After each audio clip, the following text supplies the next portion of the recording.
Hi friends, எல்லாரும் எப்படி இருக்கீங்க? இன்னைக்கு நம்ம செய்ய போகிற ரெசிபி ஒரு வெரைட்டி ரைஸ் தான். அதுதான் புளியோதரை. இது எல்லாரோட ஃபேவரட் ரைஸாகவும் இருக்கும்னு நினைக்கிறேன். இது கோயில் பிரசாதமாக இருக்கட்டும், எங்கேயாவது ஃபேமிலியாக டூர் போகிறதா இருக்கட்டும், டக்குன்னு நமக்கு மைண்டில் வர்ற ஒரு ரைஸ் புளியோதரை தான். ஏன்னா இது 2-3 நாள் கூட வச்சு சாப்பிடலாம். இதோட எசன்ஸை செஞ்சு நம்ம ஃப்ரிட்ஜில் ஸ்டோர் பண்ணோன்னா ஒரு வாரம், ஒரு 2 வாரம் கூட வச்சு சாப்பிடலாம். ஸோ அந்த மாதிரி ஒரு ரைஸை தான் இன்னைக்கு நான் செஞ்சு காட்ட போகிறேன். இது ஒவ்வொருத்தர் ஒவ்வொரு விதமாக பண்ணுவாங்க. நான் இன்னைக்கு எப்படி செய்கிறதுங்கிறதையும் உங்களுக்கு செஞ்சு காட்டுறேன். வாங்க, அதுக்கு தேவையான பொருள்லாம் என்னென்னங்கிறத பார்த்துடலாம். இது வரைக்கும் நம்ம சேனலை சப்ஸ்கிரைப் பண்ணாதவங்க சப்ஸ்கிரைப் பண்ணிடுங்க. கூடவே அந்த பெல் ஐக்கானையும் கிளிக் பண்ணிடுங்க. வாங்க இப்போ வீடியோக்குள்ளே போகலாம்.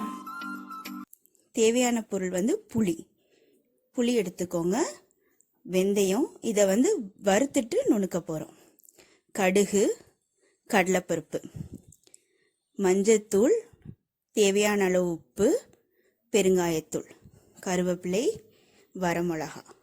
இன்னைக்கு நான் நல்லெண்ணெய் எடுத்திருக்கேன். இந்த பொருளெல்லாம் பயன்படுத்தி புளியோதரை செய்யலாம். வாங்க, இது ரொம்ப சூப்பராக இருக்கும். எப்படி செய்கிறதுங்கிறத பார்க்கலாம். புளியை நல்லா கரைச்சி எடுத்துக்கோங்க. இன்னைக்கு நான் 6லேருந்து 7 பேர் சாப்பிட்ற அளவுக்கு பண்ண போகிறேன். அடுப்பை பற்ற வச்சுட்டு ஒரு கடாயை எடுத்து வச்சுக்கோங்க. கனமான பாத்திரமே யூஸ் பண்ணுங்க. ஏன்னா இந்த இது ரொம்ப நேரம் நம்ம குக் பண்ணணும். அதனால நல்ல ஒரு கனமான பாத்திரமா எடுத்து வச்சுக்கோங்க. அதுக்கப்புறம் அந்த எடுத்து வச்சோம் இல்லையா வெந்தயம், இதை நம்ம இப்போ வறுக்க போகிறோம். வெறும் கடாயில் வெந்தயத்தை போட்டு வறுக்க போகிறோம். நல்லா அதோட வாசம் வரும் இல்லையா, அது வரையும் நல்லா வறுக்க போகிறோம். அதோட கலரும் நல்லா மாறி வரும். ஸோ அது வரையும் வறுக்க போகிறோம். பாருங்க, இந்த மாதிரி நல்லா மாறி வரணும். இந்த ஸ்டேஜில் அதை நம்ம எடுத்துடலாம். எடுத்துட்டு ஆற வச்சுட்டு நம்ம இப்போ அரைக்க போகிறோம். ஸோ இது ஆறட்டும். ஆறினதுக்கப்புறம் இதை அரைச்சி எடுத்துடலாம். அதே கடாயில் இப்போ நம்ம எடுத்து வச்சுருந்தோம் இல்லையா நல்லெண்ணெய், அதை ஊற்ற போகிறோம். கடாய் சூடாயிடுச்சு. எடுத்து வச்சிருக்கிற நல்லெண்ணெயை ஊற்றிடலாம்.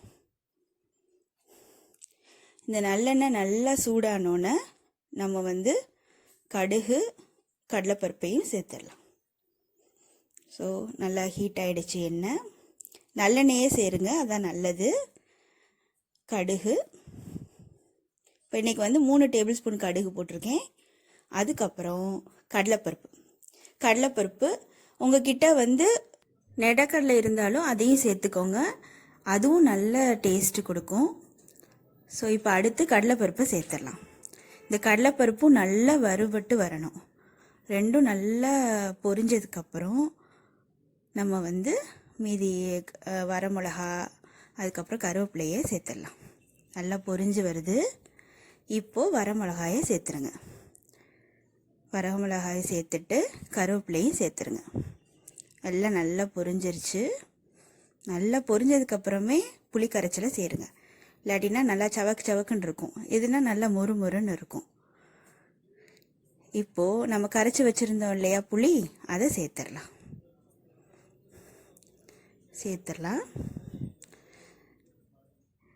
இப்போது திரும்ப நான் இன்றைக்கி சொன்ன மாதிரி ஒரு 6-7 பேர் சாப்பிட்ற மாதிரி எடுத்துருக்கேன். ஸோ அதுக்கு தக்கன எசன்ஸை நீங்கள் செஞ்சுக்கோங்க. இப்போ இன்னும் கூடுமான அளவு புளி கரைச்சலை சேர்த்துடலாம்.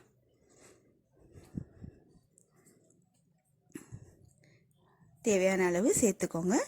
சேர்த்துட்டு இப்போ அடுத்து எடுத்து வச்சுருந்தோம் இல்லையா மஞ்சத்தூள், அதையும் சேர்த்துக்குங்க. இன்றைக்கி நான் 2 டேபிள் ஸ்பூன் மஞ்சத்தூள் சேர்த்துருக்கேன். மஞ்சத்தூள் ஆட் பண்ணதுக்கப்புறம் நல்லா கரைச்சி விட்டுருங்க. நல்லா இது நல்லா கொதித்து வற்றி வரணும். இப்போது தேவையான அளவு உப்பையும் சேர்த்துடலாம். உப்பு கம்மியாகவே சேர்த்துக்கோங்க. அதுக்கப்புறம் ஏன்னா இது இன்னும் நல்லா வற்றி வரணும் இல்லையா, அதனால உப்பு கொஞ்சம் கம்மியாகவே சேர்த்துக்கோங்க. அதுக்கப்புறம் தேவைன்னா எக்ஸ்ட்ரா போட்டுக்கோங்க. இப்போ இது நல்லா கொதிச்சு வருது பார்த்தீங்களா. இன்னும் நல்லா வற்றி வரணும், இன்னும் நல்லா வற்றணும்.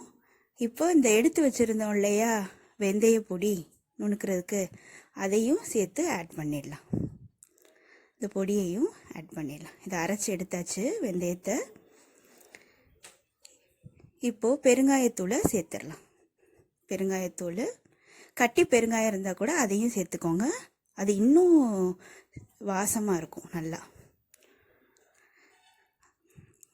நல்லா கொதிக்குது பாருங்கள். நல்லா கொதித்து இன்னும் நல்லா வற்றணும். அந்த எண்ணெய் தனியாக திரிஞ்சு வரணும். இந்த ஸ்டேஜில் அந்த நுணுக்கி வச்சுருந்த வெந்தய பொடியையும் சேர்த்துருங்க. சேர்த்துட்டு நல்லா கிளறி விட்டுருங்க.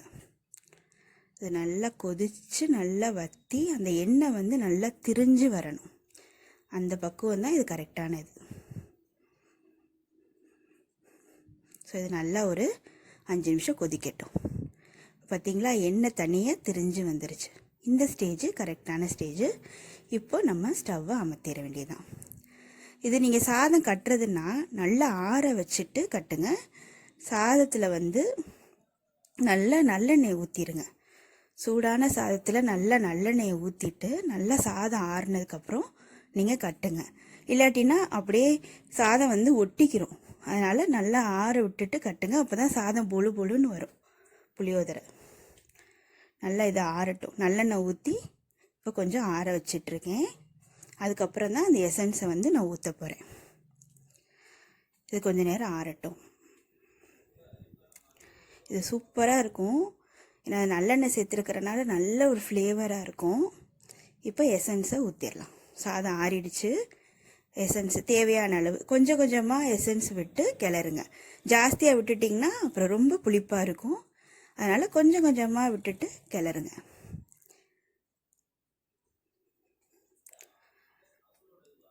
ஃபுல்லாக நான் கிளறிட்டு உங்களுக்கு காட்டுறேன் எப்படி வந்திருக்குன்னு. இப்போ ஃபுல்லாக கிளறியாச்சு. நம்மளோட சூப்பரான புளியோதரை ரெடி ஆயிடுச்சு. வாசமே செம்மையாக இருக்குது. கண்டிப்பாக இதை நீங்கள் ட்ரை பண்ணி பாருங்கள். சூப்பராக வந்துருச்சு. நல்லா பொழு பொழுன்னு இருக்குது. இதுக்கு ஏற்ற சைட் டிஷ்ஷுன்னு பார்த்துட்டிங்கன்னா சிப்ஸு வச்சு சாப்பிட்லாம். அதுக்கப்புறம் துவையல், தேங்காய் துவையல் இதுக்கு சூப்பராக இருக்கும். கண்டிப்பாக ட்ரை பண்ணி பாருங்கள் ஃப்ரெண்ட்ஸ். ட்ரை பண்ணிவிட்டு எப்படி இருந்துச்சுன்னு சொல்லுங்கள். எங்கள் சேனலை லைக் பண்ணுங்கள், ஷேர் பண்ணுங்கள், சப்ஸ்கிரைப் பண்ணுங்கள். தேங்க்யூ. இது வரைக்கும் நம்ம சேனலை சப்ஸ்கிரைப் பண்ணாதவங்க சப்ஸ்கிரைப் பண்ணிடுங்க. கூடவே அந்த பெல் ஐக்கானையும் கிளிக் பண்ணிடுங்க.